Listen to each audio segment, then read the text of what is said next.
नमस्कार, आप देख रहे हैं धौलपुर जिले की जनता का लोकप्रिय चैनल फर्स्ट टैक और आपके साथ मैं हूं संदीप शर्मा। आइए अब बढ़ते हैं खबरों की ओर।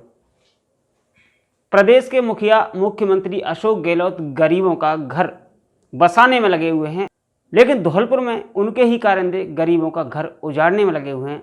ऐसा ही एक मामला धौलपुर शहर की ऑफिसर कॉलोनी में आया है, जहां गृह स्वामी की बेटी की 10 दिसंबर को शादी है। उससे पहले ही कल सोमवार को सरकारी कारिंदों ने जेसीबी चलाकर उनके घर को उजाड़ दिया।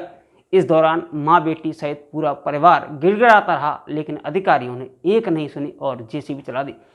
इस प्रकरण को लेकर तरह तरह के सवाल खड़े हो रहे हैं, क्योंकि ना तो इस कार्रवाई से पहले पीड़ित परिवार को प्रशासन की ओर से कोई नोटिस दिया गया, सीधा बुलडोजर चला दिया गया। इस मामले में बड़ा सवाल यह है कि ये परिवार पिछले करीब 60 साल से यहाँ रह रहा था।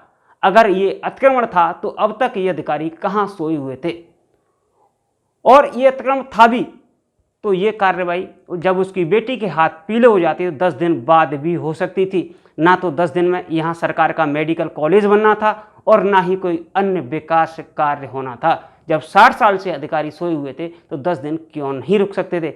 फर्स्ट ट्रैक अतिक्रमण को बढ़ावा देने की बात नहीं कर रहा, फर्स्ट ट्रैक मानवीय आधार की बात कर रहा है, और जिस तरीके से राठौड़ी की कार्रवाई हुई है उसका फर्स्ट ट्रैक विरोध करता है और इस पर अपनी आपत्ति जताता है। साथ ही मुख्यमंत्री से पूरे मामले में निष्पक्ष जांच की मांग करता है, क्योंकि इसमें एक बड़े अधिकारी पर गंभीर आरोप लग रहे हैं।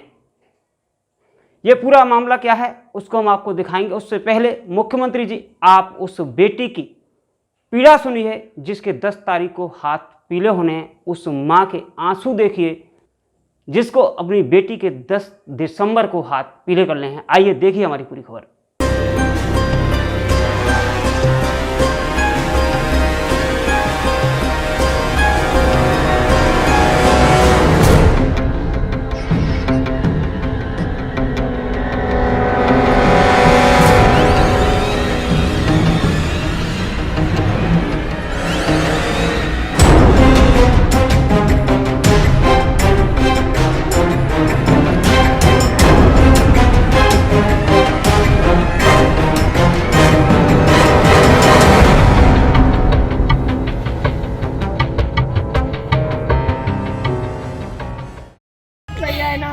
नोटिस दिया, हमारे तोड़ दिया, हमारा सामान बाहर फेंक दिया। भैया अगले महीने इसकी 10 तारीख की शादी है ना, थोड़ा सा भी रेप नहीं आया साहब। भैया कोई भी अधिकारी ने हमारी कोई भी लेख भी सहायता नहीं करी, किसी ने हमसे बात तक नहीं करी भैया। गरीब भैया 60 साल दे रहे साहब, बीपीएल परिवार है। मुख्यमंत्री जी, सुनी आपने इस गरीब माँ बेटी की पीड़ा। यह वही बेटी है जिसके आगामी 10 दिसंबर को हाथ पीले होने हैं, जिसे लेकर घर में हंसी खुशी शादी का माहौल था और तैयारियां चल रही थी।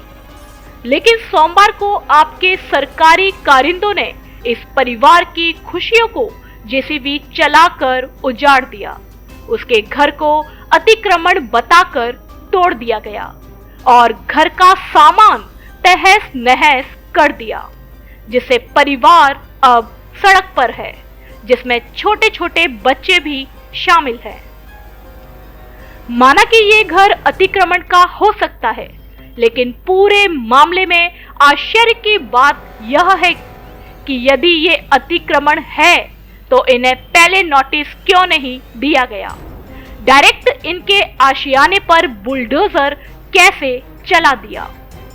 इससे भी बड़ा सवाल ये है कि यदि ये अतिक्रमण है तो ये लोग पिछले 60 साल से यहाँ रह रहे हैं, प्रशासन के बड़े अधिकारियों की छाती के सामने रह रहे हैं, फिर अब तक इनको ये अतिक्रमण क्यों नहीं दिखा।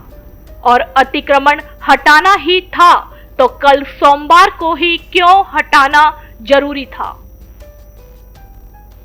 10 दिसंबर को यानी करीब 12 दिन बाद इनकी बेटी के हाथ पीले होने थे तो हो जाने देने चाहिए थे। उसके बाद यह अतिक्रमण हटाने की कार्यवाही हो सकती थी, लेकिन जिस तरह इस पूरे मामले में प्रशासन की ओर से राठौड़ी कार्यवाही की गई है वह कहीं ना कहीं संदेह के घेरे में आती है। यह कार्यवाही पूरे धौलपुर शहर में चर्चा का विषय बनी हुई है। लोग इस कार्यवाही की निंदा कर रहे हैं और सवाल उठा रहे हैं। साथ ही इस पूरे मामले में एक बड़े अधिकारी पर गंभीर आरोप भी लग रहे हैं। यह आरोप प्रशासनिक अमले की छवि को धूमिल कर रहे हैं। आखिर धौलपुर की जनता उस राज को जानना चाहती है कि एक दिन में ही सक्षम अधिकारी की ओर से अतिक्रमण हटाने के आदेश जारी कैसे हो गए और उसी दिन पीडब्ल्यूडी, पुलिस, नगर परिषद आदि सभी अमले के अधिकारी कर्मचारी पहुंच गए और मकान को अतिक्रमण बताकर तोड़ दिया गया। इस दौरान पीड़ित परिवार हाथ पैर जोड़ता रहा, लेकिन किसी का भी दिल नहीं पसीजा। इसके बाद मंगलवार को फिर से कार्यवाही की गई और मकान के मलबे को ट्रैक्टर ट्रॉली में भरकर ले जाया गया। इस दौरान भी पीड़ित परिवार अधिकारियों के सामने हाथ जोड़ता रहा, गिड़गिड़ाता रहा और कहता रहा कि मलबे को मत ले जाओ, इसे तो हमें दे दो ताकि हम कहीं रहने लायक झोपड़ी तो बना लेंगे। लेकिन किसी को भी इन पर दर्द नहीं आया। नगर परिषद में लगा रखा है पट्टे के लिए आवेदन। सूत्रों से मिली जानकारी के अनुसार पीड़ित परिवार ने नगर परिषद कार्यालय धौलपुर में पट्टे के लिए आवेदन कर रखा है, लेकिन अभी मामला लंबित है। नगर परिषद अधिकारियों ने न तो इसे निरस्त किया है और न ही अभी पट्टा दिया है। इस मामले में कार्यवाही जारी है। उससे पहले ही प्रशासन की ओर से की गई इस कार्यवाही ने पूरी व्यवस्था पर सवाल खड़े कर दिए हैं।